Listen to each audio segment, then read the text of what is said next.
कौन कसूर छोटका भाई से।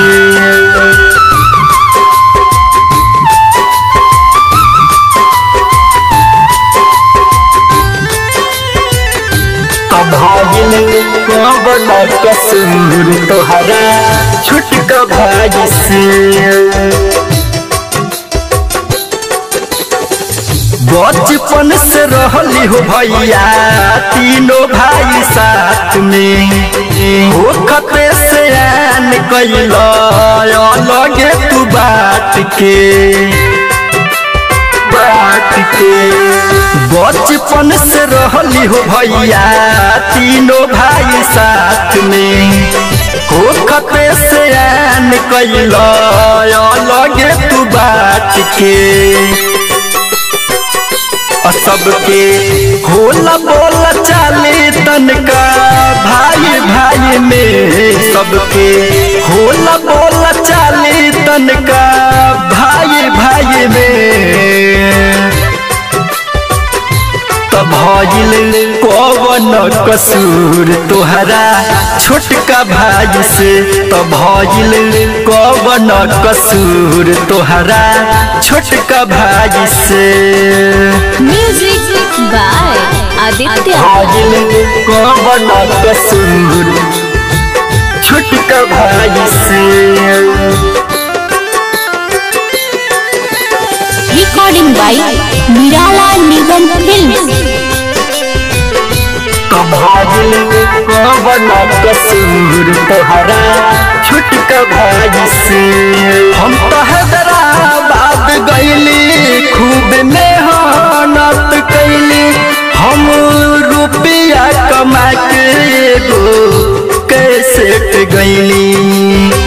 रुपया कमा के गो कैसे गईली। होई कौन कसूर कैला नजरी से दूर, खाए खातिर रोटी भैया कैला मजबूर।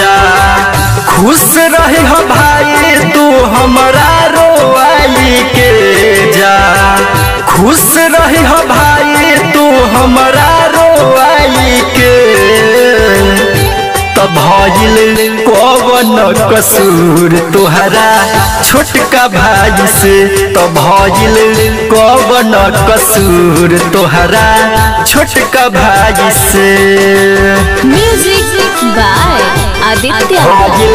कौन कसूर छोटका भाई से।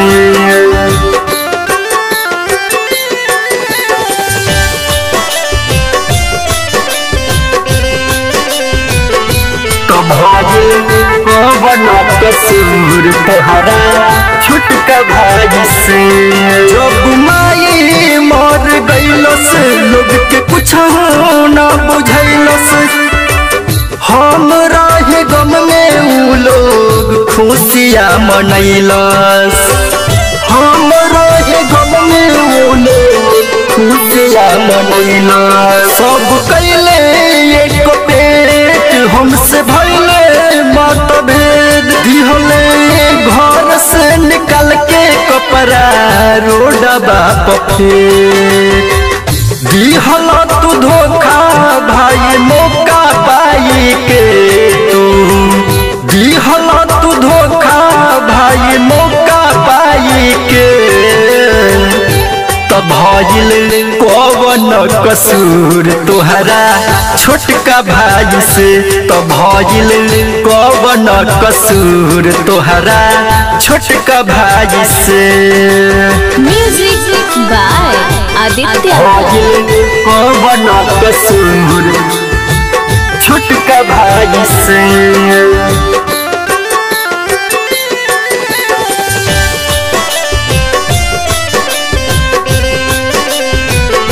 कौन कसूर तोहरा छोटका भाई से।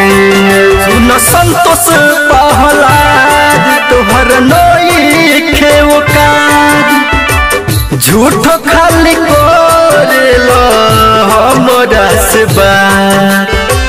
झूठ खाली करेला हमरा से बात। सच कहे अमरनाथ सुन भाई मोर बात, ई दुनिया में केहू के न देवे कोई साथ। अपन दुख बा सुनाबे मन तोस गाना गाई के, अपन दुख बा सुनाबे मन तोस गाना गाई के।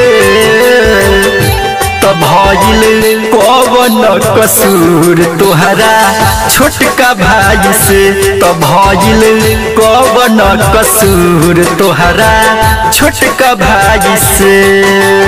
रिकॉर्डिंग बाय निराला निगम फिल्म्स।